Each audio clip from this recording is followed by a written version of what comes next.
So get this, everybody. The guy developing the experimental Ebola treatment has joked about culling humanity. It doesn't get much creepier than this. Yeah, this is really creepy. This is Dr. Charles Arnson of Arizona State University. He's the guy who's behind growing vaccines and tobacco plants for DARPA. He's also the guy behind the experimental treatment that was given to the Ebola-infected Americans they flew in. And he's also this guy that we reported on back in July 2013, joking about culling large swaths of the population with a genetically engineered virus.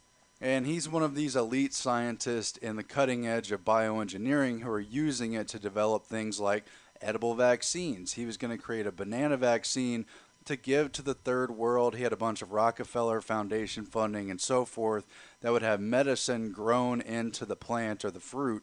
And you can use basically any medicine. And speaking of growing things into plants, he's also worked with Dr. Mitch Hein of Epicite. Not sure if you guys remember Epicite, but they were really popular back in the early 2000s because they were growing pharmacorn, genetically engineered corn, with anti-sperm antibodies in it. And of course, he's also worked for DARPA. One of the things he did is work on stockpiling an anthrax vaccine or an anthrax treatment for the military.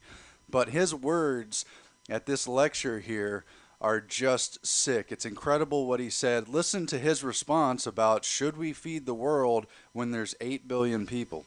And should we concern ourselves with feeding 8+ billion in the first place, or should we allow natural forces of carrying capacity to affect should we let disease, war, and pestilence wipe people out? Aside, says that. So, thoughts on this? Has anybody seen Contagion? Yeah, that's the answer. Go out and use genetic engineering to create a better virus. 25% of the world population is supposed to go in contagion. Science doesn't tell us through the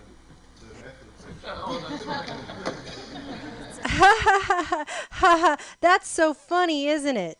Oh, and so he's literally ripping the plot from a Hollywood thing where they use martial law in the wake of a huge epidemic. Either way, this guy is working on the treatments for Ebola. I mean, this is the last person on the face of the planet that you want joking about creating a genetically engineered virus to wipe out large amounts of people. The guy who's now working on the new fast-tracked through the FDA Ebola treatment to treat the Ebola virus, we've shown you before in our reports, is being caused by the Ebola version that our CDC has a patent for. Yeah, trust that guy. Trust him. Uh-huh. Has anybody seen Contagion? Yeah, that's the answer. Go out and use genetic engineering to create a better virus.